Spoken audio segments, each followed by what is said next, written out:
دیکھتے ہیں ہمارے ساتھ کالر کون ہے۔ السلام علیکم ورحمۃ اللہ وبرکاتہ۔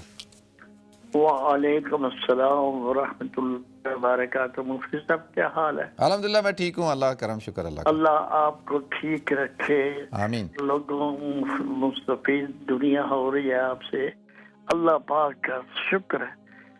مفتی صاحب گزارش یہ ہے، یہ جو قربانی کے لیے ہم اپنے ملکوں میں یا کسی دوسرے ملک میں بھیجتے ہیں، تو میں نے سنا ہے کہ کچھ لوگ کہتے ہیں کہ جو ذبح کرنے والا ہوتا ہے وہ اس کے پاس سب کا نام آنے چاہیے اور پہلے وہ نام گنے۔ کیا یہ کوئی بات ہے یا ہمیں ان کا ٹائم دوسری کنٹری کا اور ہمارا ٹائم فرق، اور کون یہ لسٹ پڑے گا؟ یا یہ تھوڑا سارا وضاحت فرما دیا، اللہ آپ کو سلامت رکھے۔ ٹھیک ہے جی، بہت شکریہ آپ کی کال کا، جزاکم اللہ۔ اچھا، ایک تو پہلے میرے بھائی نے سوال پوچھا ہے کہ بھئی کہ کیا قربانی آدمی جہاں رہتا ہو وہیں پہ اس کو قربانی کرنی چاہیے یا کسی دوسرے ملک بھی قربانی بھیج سکتا ہے، کروا سکتا ہے؟ تو شریعت کا اس حوالے سے کیا حکم ہے؟ اچھا دیکھیں، افضل اور اعلیٰ بات تو یہ ہے کہ جہاں آدمی رہتا ہے وہیں پہ اس کو قربانی کرنی چاہیے، اپنی قربانی خود کرنی چاہیے، اپنے سامنے کروانی چاہیے۔ اور سب سے افضل اور اعلیٰ بات یہی ہے کہ جہاں پہ فیسلٹیز اویلیبل ہوں، جہاں پہ آپ قربانی کر سکتے ہوں، تو بالکل آپ کو قربانی خود کرنی چاہیے، اپنے سامنے کروانی چاہیے، اور جہاں آپ رہتے ہیں وہیں پہ کروانی چاہیے۔ ٹھیک ہے، یہ تو حکم ہو گیا شریعت کا، افضلیت کا، اعلیٰ ہونے کا۔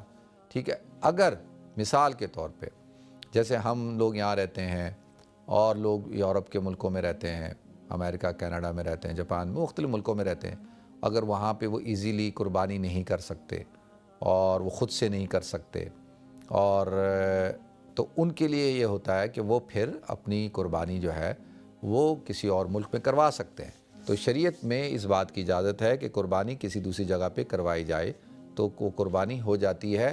آپ کسی کو وکیل بنائیں گے، وہ وکیل آپ کے بہاف پہ قربانی کر دے تو آپ کی قربانی ہو جائے گی، ایک بات۔ اچھا، دوسری بات یہ آپ نے کی کہ قربانی کرتے وقت اس شخص کا نام لیا جاتا ہے کہ جس کی آپ قربانی کر رہے ہیں۔ بالکل، یہ بڑے ایک اہم نقطہ ہے، اور یہ چیریٹی کی جو ہوتی ہے نا، چیریٹیبل آرگنائزیشن جو قربانی کرتی ہیں، ان کو اس معاملے میں بڑا سوچنا چاہیے کہ یہ کیا، بہت ساری چیریٹیز ہیں بس قربانی لی جا رہی ہیں، نہ نام لیتے ہیں، نہ پوچھتے ہیں کہ بھئی کس کی طرف سے کیا ہے، اس چیز کا خیال ہی نہیں رکھتے۔ تو یہ بہت ہی سینسٹیو بات ہے۔ اس کے لیے ان کو، آپ اگر کسی کو قربانی دے رہے ہیں کہ بھئی میری قربانی کرنا، تو وہ جب قربانی کرے گا تو وہ آپ کا نام لے گا کہ یار یہ جو میں نے قربانی کی ہے، اللہم تقبل منی یا اللہم تقبل من فلاں، کہ اللہ یہ جو اس قربانی کو تو قبول فرما جو فلاں کی طرف سے ہے۔ ٹھیک ہے جی، تو یہ بہت ضروری بات ہے کہ اس نیت اس کی ہوگی، نام اس کا لیا جائے گا۔ اور اسی طریقے سے جو ہے وہ اگر گائے ہے تو گائے کے اندر اگر 7 نام ہیں، یا اونٹ ہے اس کے اندر 7 نام ہیں، تو قربانی کرتے وقت ان 7 ناموں کو لیا جائے گا کہ بھئی یہ 7 نام ہیں، ان کی طرف سے قربانی ہے۔ ٹھیک ہے جی، تو ان چیزوں کا بالکل خیال رکھنا ہوتا ہے۔ 2 باتیں ہو گئی۔ تیسری بات یہ ہے کہ جس جگہ پہ قربانی کی جا رہی ہوتی ہے اس جگہ میں اگر ایام قربانی ہیں، ایام النحر ہیں، تو اس جگہ کا اعتبار ہوتا ہے جس جگہ قربانی کی جا رہی ہے۔ مثال کے طور پہ ہم ایک دن پہلے عید کرتے ہیں۔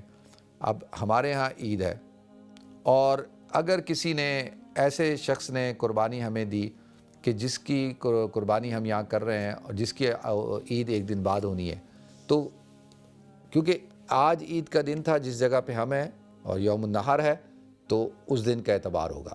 اسی طریقے سے جو پاکستان میں مثال کے طور پہ عید کل ہو رہی ہے اور دوسرے دن، اور جب وہاں کا تیسرا دن ہوگا تو ہمارا تو چوتھا دن ہوتا ہے یہاں پہ، تو کیونکہ وہ وہاں پہ ایام النحر ہیں، تو جو شخص جہاں قربانی کر رہا ہے اس وقت میں ایام النحر کا ہونا ضروری ہے، جیسے 10 ذی الحجہ، 11 ذی الحجہ یا 12 ذی الحجہ، تو اس کی قربانی ہو جائے گی۔ ٹھیک ہے جی۔